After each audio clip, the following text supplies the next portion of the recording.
روزانہ بیانات سننے کے لیے ہمارے چینل کو سبسکرائب کریں، بیل آئیکن کو آل پہ پریس کریں تاکہ آپ کو سب سے پہلے ویڈیو مل سکے۔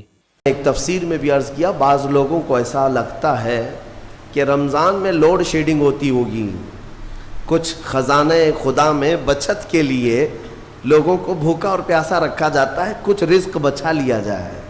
نادانو، اللہ رب العزت جو پوری کائنات کا رزاق حقیقی ہے، اسے کسی چیز کی کمی نہیں ہے۔ یہ روزے جو فرض کیے گئے خزانے میں بچت کے لیے نہیں، بلکہ ہمارے جسموں کی اور ہماری روحوں کی اصلاح کے لیے، ہماری روحوں کی اصلاح اور جسموں کی اصلاح کے لیے ہمیں تقویٰ ملے۔ میں آپ کو بتاتا ہوں، ایک سوال میں آپ سے پوچھتا ہوں، آج رمضان میں یہ بہت ضروری ہے، کیونکہ رمضان ہونے کے بعد بھی سب کو پتا ہے کہ چاند دکھتے ہی اللہ شیطانوں کو قید کر لیتا ہے، یہ سب کو پتا ہے۔ حدیث پاک میں بھی سرکش جنات اور شیطان دونوں قید ہو جاتے ہیں، ان کو قید کر دیا جاتا ہے، جب تک چاند نہیں دکھے گا یہ نہیں آئیں گے۔ لیکن جو 11 مہینے ہم بلیم ڈالتے تھے شیطان پر کہ ہم سے برائیاں ہو گئی، گناہ ہو گئی، کیوں؟ ارے شیطان ایسا کرا دیا، شیطان ویسا کرا دیا۔ اب رمضان میں کون کرا رہا ہے؟ شیطان تو ہے نہیں، پھر فجر میں سوتا کیوں ہے؟ بغیر نماز پڑھے ٹانگ پھیلائے ویسی نماز قضا کر رہے۔ کون سا شیطان تمہیں سلایا؟ ابھی تو شیطان ہے نہیں۔ ابھی بھی بہت سارے لوگ چوری کا کھانا نہیں چھوڑتے، بہت سارے لوگ جھوٹ، دغا، غیبت یہ رمضان میں بھی نہیں چھوڑتے ہیں۔ تو یہ ان کو کون سا شیطان کروا رہا ہے؟ کون سا شیطان یہ برائیاں کرواتا ہے؟ اس کے جواب کے لیے ایک چیز سمجھنا ضروری ہے۔ یہ بات تو مشہور ہے کہ ساری برائیاں شیطان کرواتا ہے، ابلیس کرواتا ہے نا؟ لیکن آپ کو وہ واقعہ معلوم ہے جب آدم علیہ السلام کو اللہ تعالیٰ نے پیدا کیا اور سارے فرشتوں سے کہا کہ سجدہ کرو، کل ہی کی تفسیر میں نے عرض کیا، اس میں ابلیس بھی تھا۔ ابلیس بھی اس وقت بہکا ہوا نہیں تھا، گمراہ نہیں تھا، وہ اچھا تھا۔ ابلیس تو بہت عبادت کرنے والا تھا اللہ تعالیٰ کی، تو اس نے اللہ کے حکم کو ٹال کر آدم کو سجدہ نہیں کیا، غرور میں کھڑا رہا، نافرمانی کیا۔ تو اب میں یہ سوال کرتا ہوں کہ ہر ایک کو گمراہ کرنے والا شیطان ہے، تو شیطان کو کس نے گمراہ کیا تھا؟ اس کو کس نے روکا سجدہ مت کرنا آدم کو؟ کوئی ہے بہکانے والا؟ ارے وہ تو پہلا ابلیس ہے، اس سے پہلے تو کوئی ابلیس تھا ہی نہیں، اس سے پہلے تو کوئی شیطان تھا ہی نہیں۔ شیطان کو کس نے روکا کہ تو بڑا ہے، تو بلند ذات والا ہے، آدم مٹی سے بنا ہے؟ یہ خیال کس نے ڈالا؟ کون سا شیطان تھا اس سے پہلے؟ یہی بات سمجھنے کی ہے۔ محدثین نے مفسرین نے فرمایا، ابلیس کو جس چیز نے سجدہ کرنے سے روکا وہ نفس امارہ ہے، وہ نفس ہے جو آج بھی تمہارے ساتھ ہے۔ ہاں، شیطان تو قید ہو جاتا ہے رمضان کے شروع ہوتے ہی، لیکن نفس تو ساتھ میں رہتا ہے۔ اب پتہ چلا کہ رمضان میں جو کچھ بھی غلطیاں یا کوتاہیاں یا گناہ کچھ لوگوں سے سرزد ہوتے ہیں تو یہ نفس کے پجاری ہیں، نفس ان کے ساتھ ہے، یہ نفس کی غلامی میں آ گئے اور نفس کے شکار ہو گئے۔ اسی لیے قرآن میں اللہ تعالیٰ نے اپنے رسول سے بھی یہ فرمایا، اَرَأَيْتَ مَنِ اتَّخَذَ إِلَٰهَهُ هَوَاهُ افانت تکون علیہ وکیلا۔ اے رسول، کیا آپ نہیں دیکھتے کچھ لوگ ایسے ہیں جنہوں نے اپنے نفسانی خواہشات کو اپنا خدا بنا لیا ہے، اپنی خواہشات کو اپنا خدا بنا لیا ہے۔ اے رسول، کیا آپ ایسوں کی سفارش کریں گے، ایسے لوگوں کی وکالت کریں گے؟ یعنی رب تبارک و تعالیٰ نے فرمایا کچھ لوگ وہ ہیں جو اپنی خواہشات کی پوجا میں ہیں۔ کیا مطلب خواہشات کی پوجا؟ کیا مطلب ہے اپنے خواہشات کے پیچھے چلنا؟ مطلب یہی ہے کہ جو دل میں آیا اس بندے نے یہ سوچ لیا اسے کرنا ہی ہے مجھے، یہ خواہشات کے پیچھے چل رہا ہے۔ ہاں، تمہیں آرام کی فکر ہوئی، تم نے خدا کے فرمان کو ٹال دیا لیکن اپنی نفس کی سن لیا۔ اللہ تبارک و تعالیٰ کا حکم کچھ اور ہے لیکن تمہاری طبیعت کچھ اور چاہ رہی ہے۔ رب تبارک و تعالیٰ کا حکم تھا صبح صبح تمہیں اپنے گھر بلا رہا تھا، لیکن تم نے اس کی نہیں سنی، اپنے من کی سنی، اپنے نفس کی۔ تو یہی تو ہوا نفس کی پوجا، یہی ہے نفس کی عبادت، نفس کی پرستش، جس کو قرآن میں کہا گیا ہے کہ کچھ لوگ ایسے ہیں جنہوں نے اپنی خواہشات کو خدا بنا لیا۔ یہ نفس امارہ جس کے بھی اوپر حاوی ہو جاتا ہے، اچھے اچھوں کو یہ ان کا تقوی بھسم کر دیتا ہے، ایمان سے بھی دور کر جاتا ہے۔ اس لیے میرے عزیزوں، میں جو عرض کرنے جا رہا ہوں وہ یہ ہے کہ ہمارے لیے زندگی میں سب سے بڑا چیلنج اپنے نفس امارہ سے لڑنا۔ آپ کو پتہ ہے رسول پاک صلی اللہ تعالیٰ علیہ وسلم ایک جہاد سے جب واپس مدینے تشریف لا رہے تھے، وہ جہاد بہت سخت تھا، صحابہ زخمی تھے، بہت گھمسان کی لڑائی ہوئی تھی، لیکن جب واپس مدینے آ رہے تھے تو میرے آقا نے ایک جملہ فرمایا تھا، رجعنا من الجہاد الاصغر الى الجہاد الاکبر، اے میرے صحابہ ہم چھوٹے جہاد سے بڑے جہاد کی طرف جا رہے ہیں۔ صحابہ نے پوچھا اس سے بڑا جہاد اب کون سا ہے یا رسول اللہ؟ میرے آقا صلی اللہ علیہ وسلم فرماتے ہیں، اے میرے صحابہ اپنے نفس سے لڑنا اب یہ بڑا جہاد ہے، نفس سے لڑنا بڑا جہاد ہے۔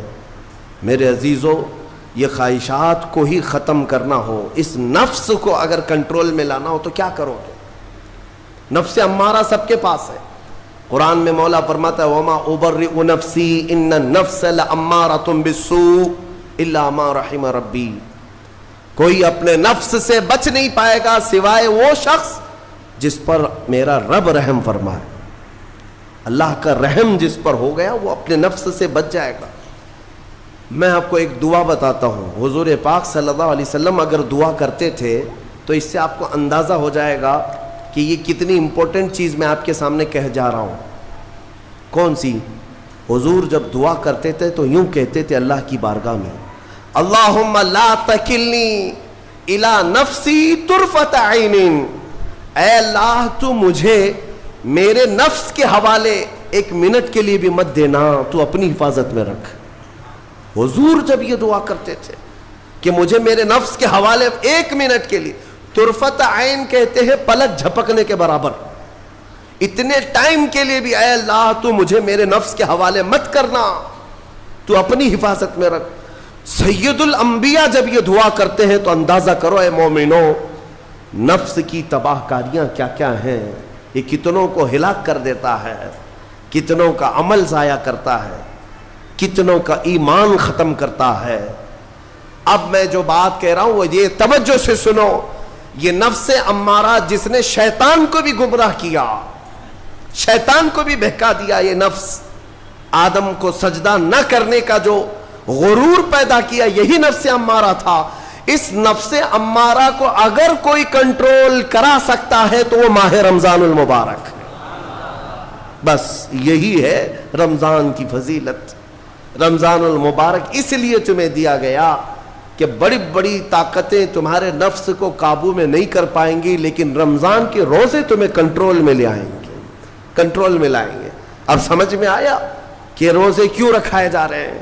ارے گرمیوں کی شدت ہے، ادھر حلق سوکھا جا رہا ہے، پیٹ پیٹ سے لگ جاتا ہے۔ ان لوگوں کو پوچھو روزہ کیسا ہوتا ہے جو مزدوری کرتے ہیں، ان لوگوں سے پوچھو جو دن بھر کام کاج کرتے ہیں۔ میرے عزیزوں، روزے رکھنے کے بعد کیا رب تبارک و تعالیٰ کسی کو اس کی طاقت سے زیادہ تکلیف دینا چاہتا ہے؟ نہیں میرے عزیزوں، وہ رحمان ہے۔ اس نے جب تمہیں ماں کے پیٹ میں 9 مہینے رزق دیا تو کیا کائنات میں نہیں دے گا؟ تمہیں ماں کے پیٹ میں بھی رزق دیتا رہا۔ تم جب دنیا میں آئے تمہارے ماں کے سینے میں خون سے دودھ کس نے بنایا؟ تمہارے رزق کا انتظام کرنے والا وہ خدا۔ اگر تمہیں حکم دیتا ہے کہ صبح سے لے کر شام تک بھوکے رہو تو یہ اس کا ظلم نہیں بلکہ یہ عین کرم ہے، اللہ تبارک و تعالیٰ کا رحم ہے تم پر کہ وہ مولا ہماری اصلاح چاہتا ہے کہ ہمارے اندر تقوی آ جائے، جسم میں بھی اور روح میں بھی۔ اب ایک اور بات میں آپ کو بتا دوں، میں نے ایک بات پڑھی تھی نفس کے متعلق، یہ نفس امارہ اسی لیے امام غزالی رحمۃ اللہ تعالیٰ علیہ نے فرمایا اللہ کی جو مخلوق ہے وہ 3 طرح کی ہے، ایک فرشتے، دوسرے انسان، تیسرے جانور۔ یہ 3 الگ الگ قسم کی مخلوق ہیں، کیونکہ اللہ تعالیٰ نے تینوں کو جو چیزیں دی ہیں ان میں فرق ہے۔ فرشتوں کو اللہ نے عقل دیا ہے، نفس نہیں ہے۔ نفس، شہوت، برائی کرنے کی خواہش فرشتوں کے اندر ہے ہی نہیں، وہ سوچ بھی نہیں سکتے برائی کرنے کا۔ فرشتوں کو اللہ نے عقل دیا ہے، اور عقل عزت والی چیز ہے۔ اور جانوروں کو اللہ نے نفس دیا ہے، عقل نہیں، عقل والے نہیں ہیں جانور، عقل والے نہیں، لیکن نفس ہے، شہوت ہے، شہوت بھی ہے، نفس بھی۔ لیکن انسان ایک ایسی مخلوق ہے جسے اللہ نے عقل بھی دیا ہے، نفس بھی دیا ہے۔ مطلب یہ ہے کہ تمہیں اللہ نے ایک چیز فرشتوں والی دی ہے، ایک چیز جانوروں والی بھی دی ہے، دونوں تمہارے اندر ہے، عقل بھی ہے، نفس بھی ہے۔ لیکن امام غزالی فرماتے ہیں توجہ، جو بندہ نفس ہونے کے باوجود گناہوں سے اپنے آپ کو بچا لیا، وہ بندہ فرشتوں سے بھی افضل ہے۔ کیوں؟ فرشتے اس لیے بچے ہوئے ہیں کہ ان کے پاس نفس ہے ہی نہیں، اور تم بچ رہے ہو تو کمال کی بات ہے، نفس ہوتے ہوئے بھی گناہ سے بچ گیا تو اس انسان کا مقام فرشتوں سے بھی اعلیٰ ہے۔ لیکن ساتھ ہی امام غزالی یہ بھی فرماتے ہیں عقل ہونے کے باوجود اگر گناہوں سے نہیں بچتا تو پھر وہ جانوروں سے زیادہ ذلیل ہے، کتے اور خنزیر سے بھی گیا گزرا ہے، کیونکہ جانور تو بیچارہ معذور ہے، اسے عقل نہیں ہے، نفس ہے۔ تمہارے پاس عقل ہے، اس کے باوجود حرام کاریاں کر رہے ہو تو جانوروں سے زیادہ گر گئے۔ فیصلہ تمہارے ہاتھ میں ہے کہ تم کون سی زندگی گزارنا چاہتے ہو، کون سی، کہ تم نفس کے پجاری بن جاؤ یا عقل کا صحیح استعمال کر کے فرشتوں والی صفات پر عمل کرو۔ عزیزان گرامی وقار، نفس اور عقل یہ جو 2 چیزیں ہیں، ان کو میں آپ کے سامنے تھوڑا سا کھول کر کے عرض کرتا ہوں۔ عقل جو ہے عزت والی چیز ہے، جسے بھی دی گئی ہے وہ عزت والا ہے۔ کیوں عزت والی ہے یہ عقل؟ پوری دنیا میں عقل کا ہی تو کمال ہے، جس کے پاس عقل ہے وہ بادشاہ ہے، جس کے پاس عقل ہے وہ لوگوں کو ہانکتا ہے، پوری دنیا کو ادھر سے ادھر کر سکتا ہے۔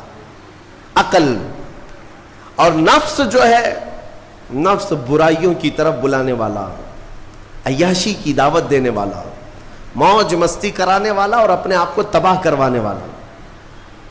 اچھے بھلے نوجوان، 25 سال کی کڑیل جوانی ہے، کون ہے جو انہیں نشے کے اڈے پر لے جاتا ہے؟ کون ہے جو ان کو تباہ و برباد کرتا ہے؟ نوجوان کو اچھی طرح سے معلوم ہے کہ میں کوکین، افیون، ہیروئن لوں گا تو میرے جسم کے ساتھ کیا ہوگا، اسے معلوم ہے، لیکن اس کے باوجود عیاشی کروانا یہ نفس کی عادت ہے۔ کسی کے اوپر نفس غالب آتا ہے، کسی کے اوپر عقل غالب آتی ہے۔ عقل جس کے اوپر غالب آ گئی وہ اچھا آدمی ہے، نفس جس کے اوپر غالب آ گیا وہ شیطان کا پجاری ہو گیا، نفس کی سننے والا۔ اب یہ دونوں جو چیزیں ہیں میں بتاتا ہوں آپ کو۔ روایت میں ملتا ہے کہ جب اللہ نے عقل کو بھی پیدا کیا اور نفس کو بھی پیدا کیا تو اپنے سامنے حاضر کیا، عقل سے پوچھا کہ اے عقل بتا میں کون ہوں اور تو کون ہے؟ عقل نے کہا یا ربی انا عبدک وانت ربی، اے اللہ میں تیرا بندہ ہوں اور تو میرا رب ہے۔ عقل نے کیا کہا؟ میں تیرا بندہ ہوں اور تو میرا رب ہے۔ اللہ نے عزت سے نوازا، اقرار کیا نا بندہ ہونے کا، عقل نے اقرار کیا۔ پھر نفس کو بلایا، نفس سے پوچھا بتا میں کون ہوں اور تو کون ہے؟ نفس نے کہا انت انت انا انا، تو ہے میں ہوں۔ یہ غرور تھا نفس کے اندر، یہ گھمنڈ تھا نفس کے اندر کہ میں ہوں۔ نفس جس کے اندر غالب آتا ہے وہ آج بھی یہی کرتا ہے، میں ہوں، کسی کے سامنے کیا جھکنا ہے۔ تو حکم ہوا کہ اس نفس کو 100 سال جلایا جائے۔ 100 سال جلایا گیا، اس کو عذاب دیا گیا نفس کو۔ 100 سال بھگتنے کے بعد آگ کی تپش بھگتنے کے بعد اسے پھر لایا گیا نفس کو. اللہ تعالیٰ نے پوچھا اے نفس بتا میں کون ہوں اور تو کون ہے؟ نفس نے کہا انت انت انا انا، تو ہے میں ہوں. غرور نہیں ٹوٹا، گھمنڈ نہیں ٹوٹا. حکم ہوا اللہ کی طرف سے فرشتوں کو، اس نفس کو اب 100 سال تک بھوکا اور پیاسا رکھا جائے، کوئی چیز نہ دی جائے. اسے سخت سزا دی گئی. بھوک اور پیاس کی نفس کو کوئی چیز نہیں دی گئی. 100 سال کے بعد پھر اس کو حاضر کیا گیا، پوچھا گیا بتا کون ہوں میں؟ نفس نے کہا اے اللہ تو میرا خدا ہے، میں تیرا بندہ ہوں. فرمایا بزرگوں نے کہ نفس کو اگر کوئی جھکا سکتا ہے تو وہ بھوک ہے، اسی لیے مولا نے رمضان کے روزے تم پر فرض فرمایا. نفس کو جھکا سکتے ہو، نفس کو کنٹرول میں لا سکتے ہو تو بھوک کے ذریعے سے. ہاں یہ بھوک اور پیاس یوں ہی نہیں دی گئی ہے. دنیا اگر سمجھتی ہو کہ مسلمانوں کو یہ بھوکا اور پیاسا رکھوایا جا رہا ہے تو انہیں کیا خبر ہے کہ روح کسے کہتے ہیں، نفس کسے کہتے ہیں. جو آلریڈی غلاظت میں پڑے ہوئے انہیں کیا سمجھ ہے. لیکن الحمدللہ ہمارا تصور ہے آخرت کا، ہمارے ہاں تصور ہے جنت کا، ہمارے ہاں تصور ہے جہنم کا، اللہ کی بارگاہ میں حساب کا. اس لیے ضروری یہ بن پڑتا ہے کہ ہم اپنی دنیا میں ہی اصلاح کریں. میرے عزیزوں اس نفس کی جو تباہ کاریاں ہیں اس سے بچنا ہر نوجوان کے لیے ضروری ہے. تم روزوں کو ہلکے میں مت لو. اس سے پہلے بھی میں کہا کرتا تھا، آج پھر سے میں ریپیٹ آپ کے سامنے کہتا ہوں، مسلمان کے لیے روزے جو فرض کیے گئے آپشنلی نہیں ہے میرے عزیز. یہ آپشنلی نہیں ہے، اختیاری نہیں ہے. جسے چاہے وہ رکھے، جسے چاہے وہ چھوڑے. ہاں ہمارے یہاں معاشرہ ایسے ہی ہے نا. ہاں صبح اٹھ کر کے لوگ پوچھتے رہتے ہیں روزہ ہے، روزہ ہے. کیوں پوچھ رہے ہو روزہ ہے؟ مسلمان ہے تو روزہ فرض ہے. روزہ فرض ہے. اگر میں آپ کو پوچھوں اچھا لگے گا؟ انسان ہو اچھا لگے گا. سامنے دکھ تو رہا ہے انسان ہے، پھر کیا پوچھنا ہے؟ مسلمان کے لیے روزہ ایسا ضروری ہے جیسے اس کے لیے انسان ہونا ضروری ہے. وہ روزے چھوڑتا کیوں؟ ہاں چند ہی چیزیں ہیں جہاں تخفیف دی گئی ہے شریعت میں. وہ سفر ہے یا مرض ہے، ایسا مرض کہ جس سے وہ نہیں برداشت کر پاتا، اس میں اللہ تعالیٰ نے اسے چھوٹ دی ہے، رخصت دی ہے. یا حاملہ عورت ہے، یا دودھ پلانے والی عورت ہے، یا پھر اب بہت سارے لوگ ایسے ہیں جو ہٹے کٹے ہیں، تندرست ہیں، توانا ہیں، روزے چھوڑے ہوئے ہیں. میرے عزیز سب ہونے کے بعد اگر روزہ چھوڑنے کی کسی کو رخصت ہے نا تو وہ صرف ان عورتوں کو جن کی ماہواری آتی ہے مہینے میں یا بچے کے بعد. حیض و نفاس والی عورتوں کے لیے روزہ نہیں ہے. تو میں ان لوگوں سے پوچھتا ہوں کیا تمہاری بھی ایسی کیفیت ہے جو تم روزہ چھوڑے گھوم رہے ہو؟ ناپاک ہو؟ ناپاکی آئی ہے؟ نہیں ہے تو پھر کیوں روزہ چھوڑتے ہو؟ ایک روزے کو چھوڑنے کی سزا حدیث میں بتائی گئی 900 سال دوزخ میں رکھا جائے گا. 900 سال. اب کیلکولیٹ کرو اگر تمہاری زندگی کے روزے قضا ہیں تو کتنے 100 سال جائیں گے. اسی لیے میرے عزیزو جب تک طاقت ہے روزے فی الحال کے رکھو ہی رکھو. اگر پیچھے کے چھوٹے ہیں تو اسے بھی پہلے کمپلیٹ کر لو، ورنہ قیامت کے دن کی سزائیں نہیں برداشت کر پاؤ گے، بھگت نہیں پاؤ گے. یہ ہم جو بار بار کہتے ہیں آپ کے روزہ رکھنے سے میرا کیا ہے، ہم تنبیہ صرف اس لیے کرتے ہیں کہ قیامت کے دن اللہ تعالیٰ کے عذاب میں گرفتار نہ ہو جاؤ، عذاب میں گرفتار نہ ہو جاؤ.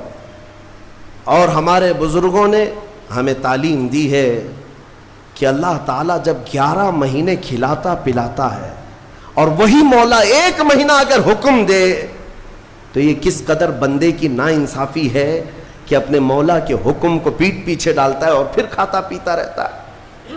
کیا اسے اپنے رحمان کی رضا کی اتنی بھی فکر نہیں ہے کہ یہ میرے مولا کی رضا ہے روزہ؟ اسی لیے تو اس مولا نے فرمایا روزہ میرے لیے ہے اور اس کی جزا کچھ نہیں، میں خود بندے کا ہو جاؤں گا. الصوم لی وانا اجزا بہ. اور ایک حدیث میں عجزی بھی پڑھا گیا، یعنی روزہ میرے لیے ہے اور میں ہی اس کی جزا ہوں. میں ہی اس کی جزا ہوں. مطلب یہ ہے کہ دوسرے اعمال کی جزا میں جنت ہے, محلات ہے, الگ الگ ثواب ہے, لیکن روزے کے متعلق مولا نے فرمایا میں خود ہی اس کی جزا ہوں. تجھ سے تجھی کو مانگ کر مانگ لی ساری کائنات, جس کا خدا ہو گیا اس کی ساری کائنات.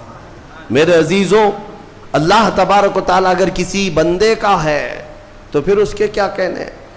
اچھا, ایک اور اس میں حکمت یہ ہے, روزہ جو رکھا جاتا ہے یہ بندے اور اللہ کے بیچ کا راز ہے, دوسرے کسی کو پتہ نہیں.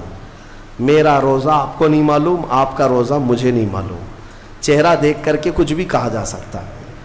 ہاں, چہرہ دیکھ کر کسی کا روزہ پتہ چلے گا. آپ کل سحری کر کے نیت کر کے روزے سے آئے ہیں, کسی کی پیشانی پہ تو لکھا نہیں ہے کہ یہ روزے دار ہے. آپ نے کہا ہم نے مان لیا, لیکن حقیقت کیا ہے یہ تم جانو گے, اللہ ہی جانے. بہت سارے تمہارے پاس موقع ایسے آتے ہیں جب ایک ایک گھونٹ نگل سکتے ہو, وضو کے بیچ میں, غسل کے بیچ میں, جب کوئی نہ دیکھ رہا ہو تب چٹکیاں لے کر اندر ڈال سکتے ہو, کوئی نہ دیکھ رہا ہو. لیکن بندے اور مولا کے درمیان کا ایک راز ہے روزہ. اسی وجہ سے ایک حدیث میں ملتا ہے قیامت کے دن جب ایمان والوں کو جمع کیا جائے گا اور جن کی بخشش ہو جائے گی تو ان میں ایک جماعت ایسی ہوگی جو جنت کی طرف اڑتے ہوئے جا رہے ہوں گے اور جنت میں پہنچ جائیں گے, کسی کو نظر نہیں آئیں گے, بہت تیزی سے وہ جنت پہنچ چکے ہوں گے. باب الریان ایک دروازہ ہے جو صرف روزے داروں کے لیے, جن کے روزے اللہ کی بارگاہ میں پسند آ گئے, وہ دروازہ صرف ان کے لیے. وہاں پہنچ چکے ہوں گے, بہت سارے اہل اللہ, بڑے بڑے مقامات والے وہاں موجود ہوں گے. پوچھیں گے تم کہاں سے آئے, کون سے راستے سے آئے؟ نہ وہاں نظر آئے نہ راستے میں نظر آئے, یہاں کیسے پہنچے؟ تو وہ کہیں گے کہ اللہ تبارک و تعالیٰ نے ہمیں روزوں کی وجہ سے یہ مقام دیا. رب تعالیٰ کی طرف سے ارشاد ہوتا ہے کہ ان بندوں نے دنیا میں جو روزہ رکھا تھا وہ سب سے چھپا ہوا تھا, کسی کو پتہ نہیں تھا روزہ ہے یا نہیں. اس لیے جب میں نے ان کے روزے قبول کیے تو سب سے چھپا کر انہیں جنت کی طرف بھیج دیا. وہاں پر بھی یہ جزا دی گئی. میرے عزیزوں, فضیلتیں بہت ساری ہیں, سب کو پتہ ہے, لیکن میں جو کہہ رہا ہوں وہ یہ ہے کہ اگر اپنے نفس کو کنٹرول میں لانا ہو تو یہ روزے شرط ہیں. ایک صحابی حضور کی بارگاہ میں آئے, جوان تھے, کہا کہ یا رسول اللہ صلی اللہ علیہ وسلم, جوان ہو چکا ہوں, شادی کی عمر ہے, لیکن شادی کرنے کی طاقت نہیں, مال نہیں, اسباب نہیں, کیا کروں؟ شادی نہ کرے تو گناہوں کی طرف چلے جائیں, خواہشات ہیں انسان کی. تو جانتے ہیں میرے آقا صلی اللہ تعالیٰ علیہ وسلم نے کیا فرمایا کہ اگر استطاعت ہے تو شادی کر لے ورنہ روزہ رکھ لے. شادی کے بدل ڈائریکٹ کون سی چیز؟ روزہ. فرمایا اس لیے کہ روزہ تمہاری شہوت کو ختم کرتا ہے, تمہارے اندر صبر قائم کرتا ہے. عزیزان گرامی, حدیث پاک کا یہ مفہوم میں آپ کے سامنے رکھ رہا ہوں. تربیت میں میرے آقا نے ان نوجوانوں سے کہا جن کی شہوت غالب ہے, جو گناہوں کی طرف زیادہ جا سکتے ہیں, ان کے لیے فرمایا گیا وہ روزہ رکھیں, کنٹرول میں رہیں گے. صرف رمضان کا ہی نہیں, سال میں اور بھی دنوں میں روزہ رکھو تاکہ تمہارا نفس قابو میں رہے, کنٹرول میں رہے. میں چند مہینے پہلے کچھ نوجوانوں کی کثرت کو دیکھ رہا تھا جو اپنے جسم کو شیڈول بنانے کے لیے, مینٹین کرنے کے لیے ڈائٹ پلان تیار کر رہے تھے. تو اس میں ایک بہت ہی بڑے ڈاکٹر ہیں جنہوں نے ڈائٹ پلان دیا, تو اس میں انہوں نے مینشن کیا کہ ہفتے میں ایک دن بھوکا رہنا چاہیے, صبح سے شام تک. وہ نان مسلم ہے. میں نے پوچھا تھا کہ یہ آپ کے ڈائٹ پلان میں کس لیے ہے, تو انہوں نے اس کی سائنٹیفک وجہ بتائی کہ ہفتے بھر میں ہم جو کچھ بھی کھاتے ہیں, کچھ ایسی چیزیں جمع ہو جاتی ہیں جن کو پگھلنے کا موقع ہی نہیں ملتا, ہم بار بار کھاتے رہتے ہیں, اس پر چیزیں جمع ہوتی رہتی ہیں.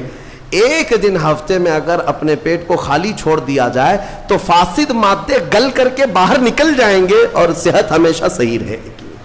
یہ دنیا کہہ رہی ہے. میرا مولا بغیر حکمت کے کوئی چیز تم پر فرض نہیں فرماتا. جس نے ہمارے جسموں کو بنایا, جس نے ہماری روح کو بنایا, وہی زیادہ بہتر جانتا ہے کہ ہمارے حق میں کیا چیز اچھی ہے.